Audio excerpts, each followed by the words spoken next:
Hey guys, what's up? It's Holly. Welcome back to my YouTube channel.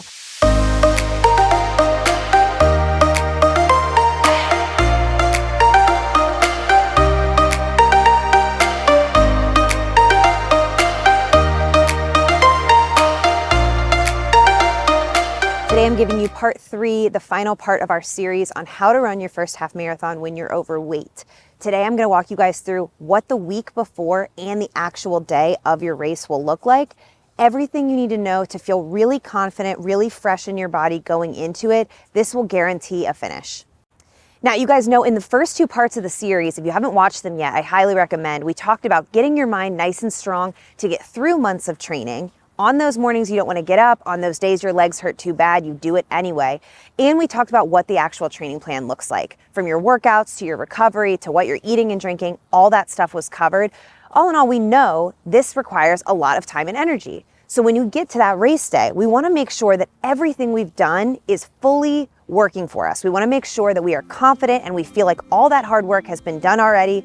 We can just enjoy our race day, trust that we will finish. So first thing we're going to cover today is tapering. If you guys haven't heard of this before, tapering is basically winding your training plan down. So you get to the point at the end of the training plan where you're hitting your longest run in preparation for that race. I mentioned in the previous video, 10 miles would be good, 90 minutes, maybe 2 hours, somewhere in there. You're getting close to that half marathon run time, but we're not quite there yet. We're leaving that for race day.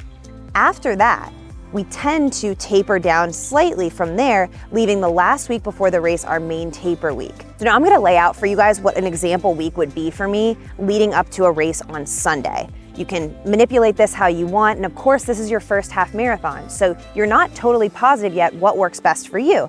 But all you can do is try in this first one, learn some stuff. We will talk about that more later. So here's an example week. Monday, I go do my normal strength workout. So that's gonna be my normal CrossFit. I am gonna do way less weight than they suggest. I might even skip portions of the workout. That's fine. Tuesday, I would normally go out and do maybe an hour and a half run. I'm gonna cut that. I'm gonna do about 30 minutes and I'm just gonna work on good, solid form, keeping that pace up, but I might not even look at my watch really. Wednesday, I'm probably gonna take completely off. Easy, go about my work schedule. I'll probably still be on my feet anyway, but think of it more of an active recovery situation. Thursday, I might either do a little bit of interval work, maybe some hill work, or I'll go back in the gym and do something a little bit more circuit style. So body weight, get that heart pumping, definitely sweating, and I'm moving. Friday, I'm gonna take completely off again. So that's gonna be my second rest day, and I'm gonna try to do close to absolutely nothing if I can help it. Saturday, I like to do my shakeout run. I do 2 miles for my shakeout run. It's been my thing for the last probably 6-7 years. I find that 2 miles gets me out of my head. I get a little bit of a sweat, I do something, and I am ready for that Sunday race. Now, I have flip-flopped a lot. I've done the day before completely off, but 2 days before I do the shakeout, I've gone back and forth. I find it's much better for my mental state to have that little shakeout run right before, which brings me to my next section of this video, traveling to a race. So if you're going to a new place, I also really love that shakeout run because you're getting to get your legs ready to go if you've been on a plane, in the car, etc. Now, some of you guys may have chosen a race right in your hometown. You don't even have to go anywhere for this half marathon. Kudos to you, that's gonna make things a lot easier. But for some of you, you may have chosen a destination race, so you're traveling for this race. Could be far away, could be a town over, whatever it is. I have done this a million times and I'm gonna tell you what works best. Get there 2 days before. You wanna create some sort of a familiar routine and pattern for yourself in the place you're going to be. You're already showing up to a starting line of a race you've never done before. Let's try to control the other factors to make you feel a little bit more settled and confident. 2 things to very much prioritize and focus on leading up to the race is gonna be your nutrition and your sleep. Here's what you're gonna do. For nutrition, you wanna create an eating pattern that's very similar to what you already know. The same types of foods, the same timing of when you eat. Even if you're nervous in the days leading up, try to stay on a regular routine. That also goes to say, even though we're working out less in that tapering week, try to stay regular about your nutrition. Don't get so plus and minus with, oh, I worked out less, so I need to eat less. Stay as consistent as possible, no surprises for your body. Now, that being said, we're in a new city for some of us. When you're there, you want to get your bearings, you want to know what's around you, and hopefully when you picked your race, you had a good sense of that then as well. I look for things that I'm already familiar with. my body is not gonna be surprised. So I've had actually a lot of dinners pre-race at like a Chili's or Chipotle or Subway, something that I know and have had. Obviously it's a chain place, so you can expect the same product basically across the board. Or if you're gonna go the grocery store route, cook yourself, you're at an Airbnb or whatever, obviously you can pick foods that you know your body does well on. At this point, we've also hopefully practiced many times with our long run what we did the night before. So everything should feel like something you know in some way. At a Chili's, for example, by the way, you can get plain chicken, plain rice, plain veggies. You can ask for this stuff. It's not really a big deal to places like that.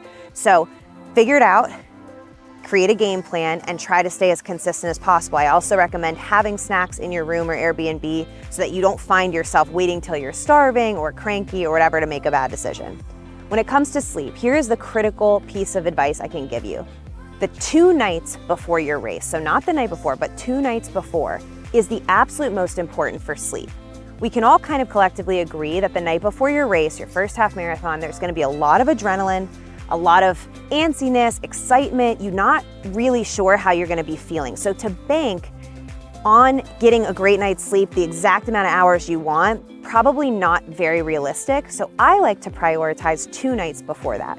Now, that could be the night you get into the city, it could be very late, but if you can schedule it so that you have time to sleep in the morning, that's great because you can really lay the groundwork that way. That puts a lot less pressure on the night before the race because you have a really good foundation to start on. You're not gonna be banking on that sleep really counting as much. Okay guys, let's talk about the day before the race. We talked about getting our shakeout run in that day. If you're taking my advice on that, I recommend like mid to late morning once you've had your coffee, you've chilled a bit, you don't need to get up and do it unless you feel best doing that. Maybe early afternoon. I don't recommend doing it in the nighttime because of course we're racing the next morning, but it's 2 miles, not gonna make that big of a difference. And if it's the only time you can, great.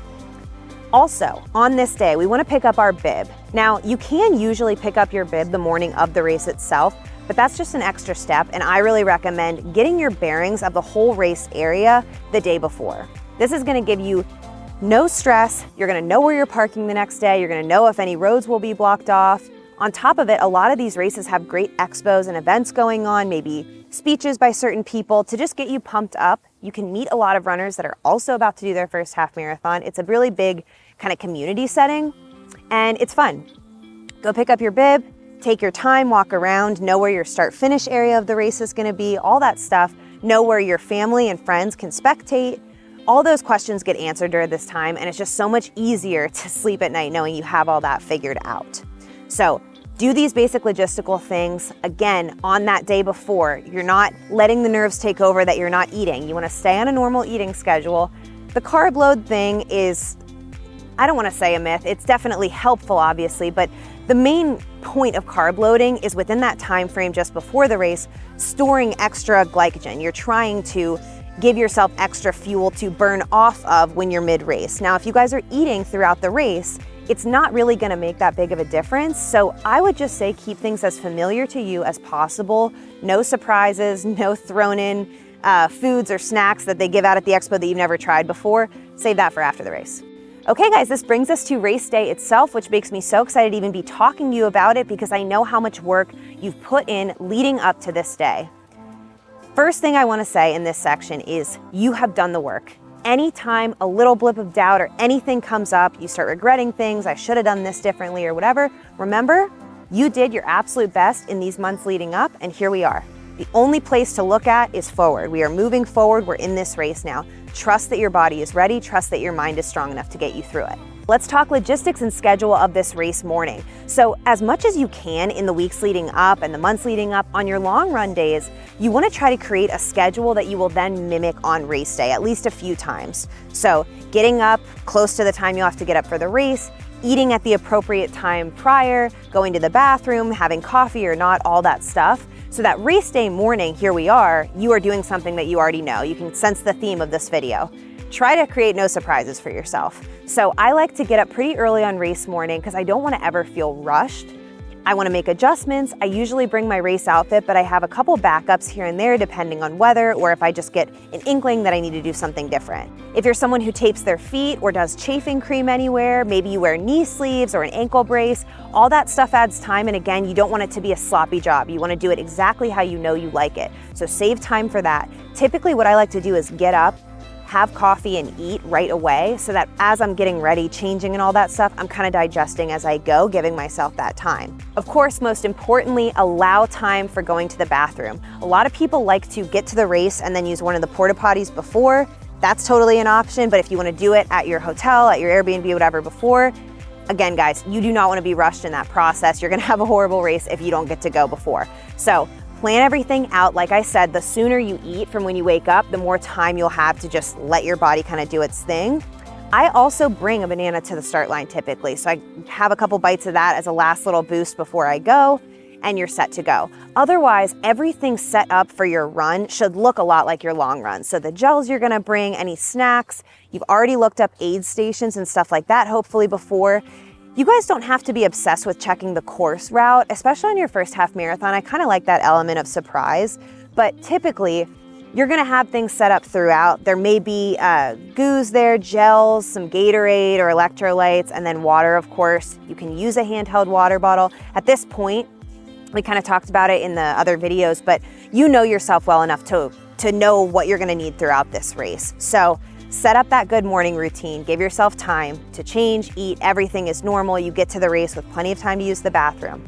Now, we also wanna make sure you're good and warm. So speaking of that, if it's cold the morning of the race and you're going with people who are gonna be spectating, I like to wear big sweats over everything. So I have my bib pinned on, everything's like ready to go, but I have full gear on the outside. When I get to the race, I start doing a small warm up. You can use anything from stuff I've given you on the channel, some squats, leg swings, little jog, maybe some strides where you speed up over 20 seconds, slow it down. Stuff to get you moving and warm, a little bit sweaty. It's not that you're making yourself too tired to race. It's not that at all. It's actually the opposite. You're gonna spike that heart rate to get yourself prepped and ready so there's no shock or element of, oh my God, I can't do this the second you start your race. Your body's already ready to go. It knows what to expect. Once you're ready to actually start, you know, your corral, everything's lining up. You strip those sweats. A lot of places actually have a place you can drop them. Otherwise, you give them to the people spectating, or some people just donate. They just strip them off and give them away. But you have those over the top for your warm up, and that's really important. You ditch those, you are ready to start the race.